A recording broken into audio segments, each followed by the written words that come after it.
Instant benefit of yoga. ये दुनिया तो तत्काल परिणाम चाहिए, तो मैंने कहा भाई दीर्घकालिक परिणाम तो हैं योग के, वो रहेंगे, लेकिन तात्कालिक परिणाम भी कम नहीं है।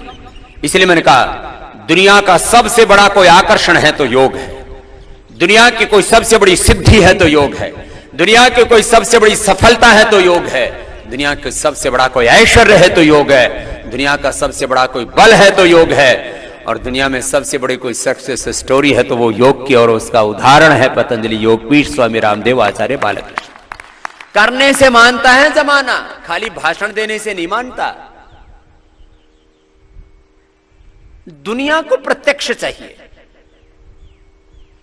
देवताओं को परोक्ष चाहिए। परोक्ष प्रिया वही देवा प्रत्यक्ष द्विषा। तो देवता लोग अपना कार्यक्रम चला रहे, हम प्रत्यक्ष की साधना करते हुए भी परोक्ष की आराधना भी कर रहे हैं। इसलिए मैंने कहा पतंजलि योगपीठ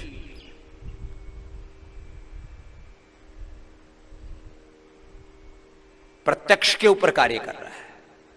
सारी दुनिया को प्रत्यक्ष चाहिए, और एक्सेप्शन के तौर पर कुछ लोग हैं उनको परोक्ष चाहिए। इसलिए उनके लिए हम बोलते हैं, हम निवृत्ति में रह करके प्रवृत्ति कर रहे हैं। बोलते हैं खाली किसी की वाहवाही लूटने के लिए नहीं।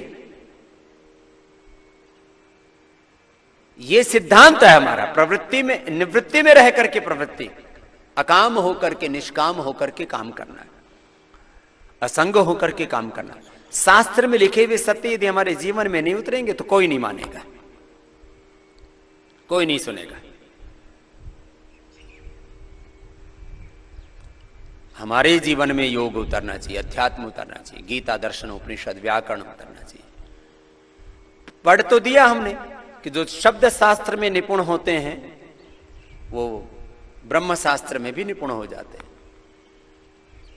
अब शब्द शास्त्र में तो निष्णात हो गए, लेकिन ब्रह्म शास्त्र तक पहुंचे ही नहीं, बीच में अटक गए, भटक गए, बात बनेगी नहीं।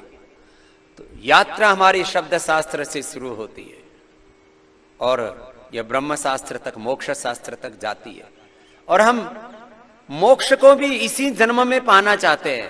मोक्ष के नाम पर कोई धोखा नहीं करना चाहते अपने साथ, या दुनिया को भी धोखा नहीं देना चाहते।